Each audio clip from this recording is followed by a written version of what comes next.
So I think without further ado, if I bring Andrew on, who's been covering general data protection matters for us for some time, and I think it's a general update, I think. Yes, and it starts with beware what you wish for, because those who were here last time and the time before may remember that I was complaining that regulators hadn't produced any guidance.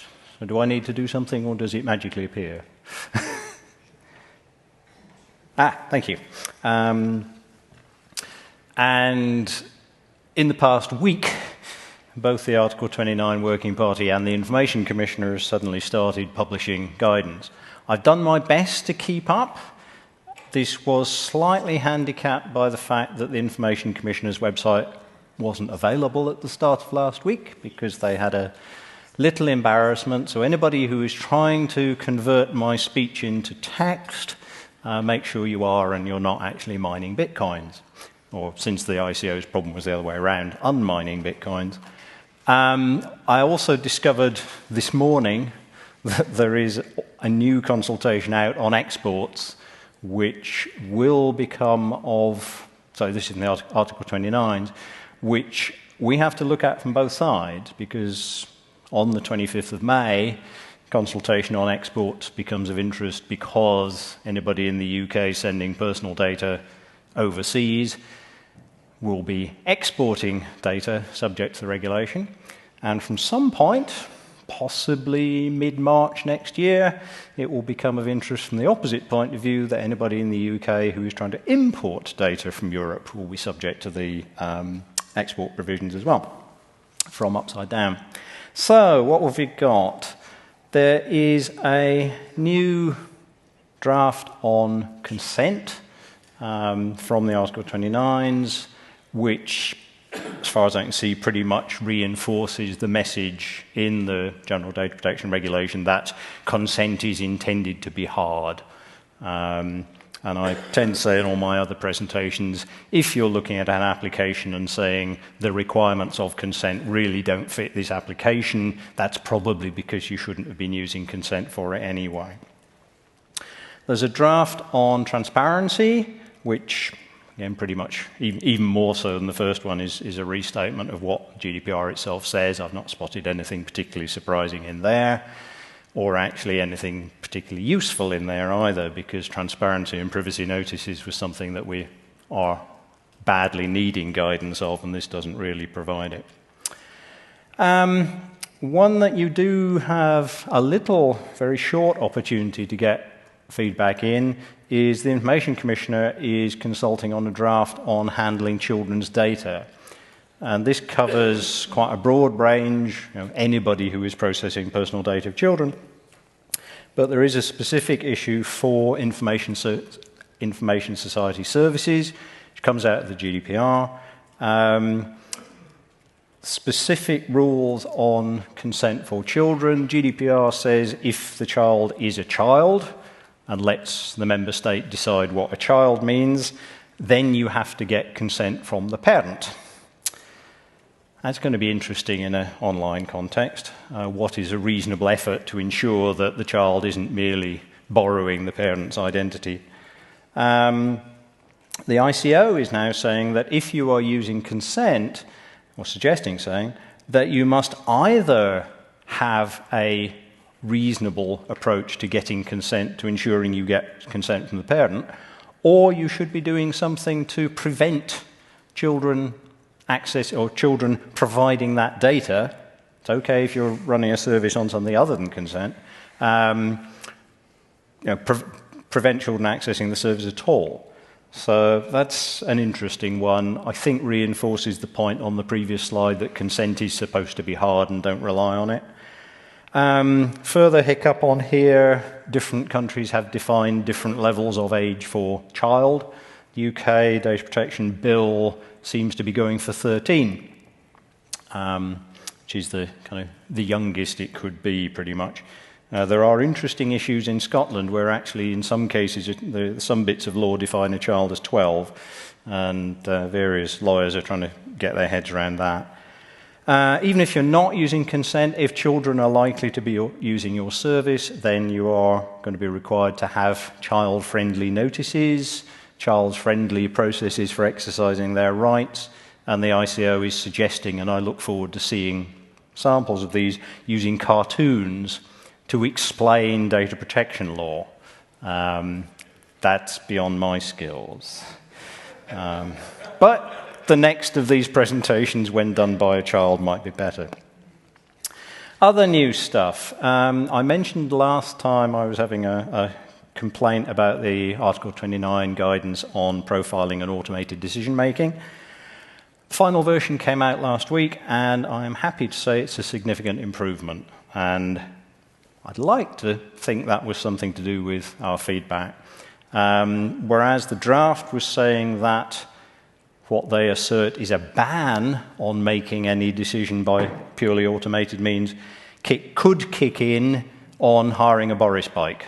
So when you go and present your credit card and say, please can you unlock that bicycle, you would kind of expect the system to think, look at your credit limit and go, no. The draft that the Article 29s came up with before Christmas raised the possibility that that might be a decision with legal effect, therefore it was prohibited to do it by purely automatic means. The new version is now talking about things at the level of refusal of citizenship, refusal of entry to a country, banning somebody from receiving a social benefit. All of those decisions need to have a human, and they talk about a realistic human, a meaningful human intervention. Okay for the machine, the algorithm, to suggest whether it might be a yes or no, but a human needs to have a genuine consideration of whether that is the right answer. There's still, and I can't see this in the text, but they are declaring that what the text creates is a ban on making these high-level decisions by purely automated means. I reckon the text says, if you do, then the person has a right to seek a human review, but they've decided not, which actually means the right of human review disappears. If you're saying this is a ban, then there are no decisions to which the right of human review would apply, which I don't think they've spotted. One that is here in dots, because I only picked up the text on Friday, there is a final version of their guidance on breach notification. Thanks to Jeremy for incorporating a new set of slides on Friday, which went, there is a new set of guidance, and I'm reading it. I read it yesterday morning on the train coming here, and it is pretty much what the original draft said, which is hugely positive about security and incident response. It pretty much says, if you are a data controller, you should be doing monitoring of your systems, looking at your log files to prevent, detect, mitigate data breaches. So that's a big positive. There's a blog post gone up this morning about preparing for breach notification. One that hasn't featured, but since it has a fair overlap, there's a digital signatures regulation, which the European Commission referred to as EIDAS, which doesn't actually stand for anything terribly useful. But this is relevant if you are issuing digital certificates, if you are doing some kinds of authentication and signature services, but not just issuing certificates for the purposes of creating signatures. There seems to be a distinction drawn there. And that will bring in breach notification requirements and risk-based security design, just like the GDPR, just like the e-privacy directive. But rather than the 72-hour reporting, you've got 24 hours. That may sound scary, but the GDPR says report within 72 hours or explain why not, or you might get fined 20 million euros. This one says report within 24 hours, no excuses accepted, or we might impose a fine of up to 1,000 euros on you. So amazingly, in this world of ever-increasing fines, that one is almost too small. However, I wasn't the only person getting fed up with the lack of guidance coming out of regulators. It turns out the European Commission were too. And so they announced that they were going to provide guidance. Oh, great. Just what we need, another set of incompatible guides. Actually, what they've produced is some infographics for individuals about what your rights are under the GDPR, for organizations about what you should be doing. Those are nice, pretty pictures. The text is a spectacular rant against member states for not having implemented this yet. Except for the two, which they don't name, that apparently have. One of them is Germany. I'm not sure what the other one is. So that's quite fun to read just for a giggle, if nothing else. Still missing final versions of the Article 29 on consent and transparency, please. The ICO promised that they would produce guidance on data processor contracts and accountability, again, including documentation. There's a couple of paragraphs on these have appeared on their website. I'm hoping that isn't all they're proposing to provide. So there's a little bit there that's largely a restatement of what's in the regulation. Still hoping for those. How are we getting on with the law? We have a data protection bill in the UK, which I think I probably mentioned last time, but I'll reuse it because it's a lovely quote. A lawyer described reading this as like wading through treacle-coated spaghetti, because this bill attempts to, until Brexit Day, fill in the gaps that we are required to in the GDPR. After Brexit Day, turn that over and say, actually, and the whole GDPR becomes UK law as well. And if that wasn't enough, it also tries to bring in the new Data Protection Directive, which is the European law on data protection in law enforcement and security. So it's a big bill. Actually, there's not, you probably only have to read, I think it's one part out of the 6. So it's not quite as horrible as it looks. You do need a big screen, because most of it is where the GDPR says X, or for the purposes of Article Y, so you need to have them both open at once. It arrived in the House of Commons on the 18th of January, and I checked this morning, and it said date of second reading to be appointed. I'm not trying to keep that any more up to date than that. Right, Europe has its e-privacy regulation. This is an implementation of GDPR for us, for the telecoms sector, and an increasing range around us. It now covers anybody who is installing security patches, for example, to say you can do it. The standard EU process, Commission produce a document, the Parliament and the Commission each decide what document they wish the Commission had produced, and the three of them all then get together in the darkened room to agree on a final text. The Parliament has finished. The Parliament has taken the Commission's document and made only 168 amendments to it. Most of these are tightening things up, but given my background as head of Janet Cert many years ago, very pleased to see that even the Parliament is now saying, look, processing for security is important and contributes to data protection, not working against it. So in this great narrowing thing, suddenly there's a couple of bits of, oh, the Commission forgot about this. So that's good. The Council, I can't remember the exact quote, but Council presidencies last for 6 months. And I saw something that suggested that the next presidency, i.e. second half of this year, are still expecting to be working on this. The Commission were originally hoping it would come into force on the 25th of May like everything else. That doesn't seem to be on anybody's radar anymore. So worth keeping an eye on that one. And finally, an even older piece of legislation, the Network and Information Security Directive. European directive, therefore every member state needs to do something to transpose it. In this case, 9th of May, it's before the 25th anyway this year. There have been various meetings at DCMS, and they have just about got as far as now drafting some legislation.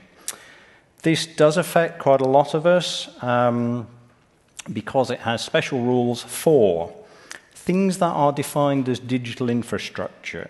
And these are treated in very much the same way as all the things we think of as traditional critical national infrastructure. So power, food, health. Sorry, not food, water, weirdly. We've always thought food was a critical national infrastructure, but apparently Europeans don't. Which is kind of weird. Surely for the French, if nobody else. But these three classes are now in the same league. So TLD registries, DNS resolvers, originally said DNS service providers, but DCMS have split it into resolvers and name servers, and internet exchange points. And DCMS have set thresholds on these. Any TLD registry that receives more than 2 billion queries a day, any DNS resolver that handles more than 2 million clients per day. Originally that was queries per day until various strange interactions were pointed out to them.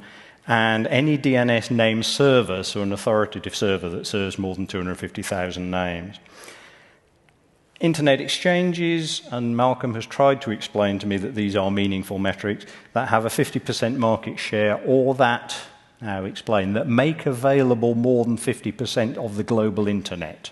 I'm hoping you... Global routes, okay, thank you. Will come in. I've no idea how many of those there are. I can think of one. For all of these, the regulator will be Ofcom. At the moment, what's stated is there will be you must do security based on 14 principles that are in the draft legislation, and the NCSC CAF, which I think is Cyber Assurance Framework. Annoyingly, since we have done a fair bit of work to get our DNS service into ISO 27001, they have said, oh no, 27001 isn't suitable. But looking at the 14 principles, they look very familiar.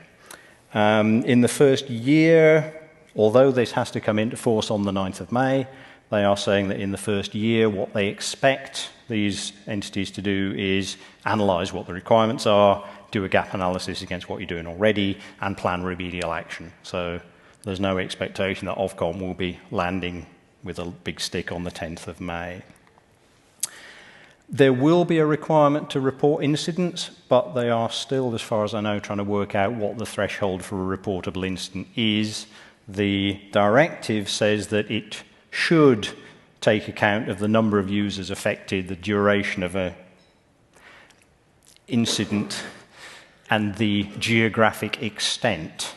So at European level, an outage that covers more than one country. I'm not quite sure how that will be done in the UK, since I live 5 miles from the border between Wales and England. An event, really rather small event, could actually take out users in both northeast Gwent and southwest Herefordshire. That to be discussed. There's a suggestion in the DCMS documentation that they may try and get a handle on how dependent are other services on this one, and what would the impact of an outage be. One of the problems with that, which goes right back to the directive, is that all the thresholds and all the thinking suggest that people were thinking of outages, of availability failures.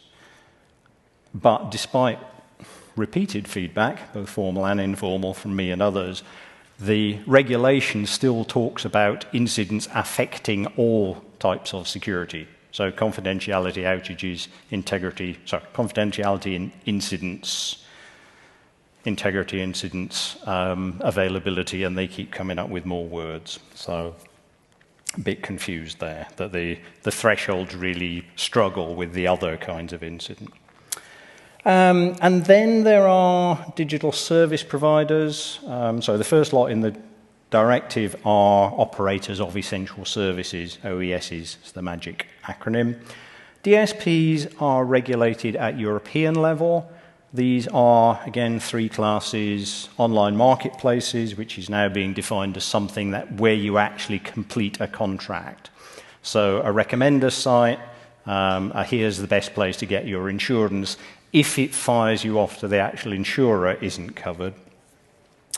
Search engine, there is a strange wording that they're trying to avoid capturing large intranet search engines, but these things that the Commission think everybody knows what a search engine is, but actually writing it down is quite hard, which is particularly a problem in cloud because it's quite easy to think how you would regulate software as a service. It gets harder and harder as you go further down the stack. How does an infrastructure as a service provider judge the impact of an outage when it would actually be highly privacy invasive if you required them to look at what was going on? But unfortunately, DCMS have actually said these words around clouds must be elastic and shared. So actually the resource available to the end user must be able to go up and down, and Salesforce is out. So this is making life easier at the software as a service end, which is actually the one where it's quite easy to define what you should be doing, and bringing in more of the infrastructure as a service where it's quite hard. So I suspect they'll be scratching their heads for a while over that one. The scratching is being done by the ICO has agreed to be the regulator for these, but the requirements are being set by the European Union. Commission published a draft on what they think a reportable incident might look like, and if an outage effect, again, they're only looking at outages despite the fact that the word also talks about the other kind of incidents, the directive. So if it's more than 1 million user hours or 100,000 users, 1 million euros of damage. How on earth does an infrastructure cloud provider know whether an incident is likely to cause 1 million euros worth of damage or loss of life? Same comment, but that's what's being proposed. And that's me. So, yeah, pretty much on time. Any questions?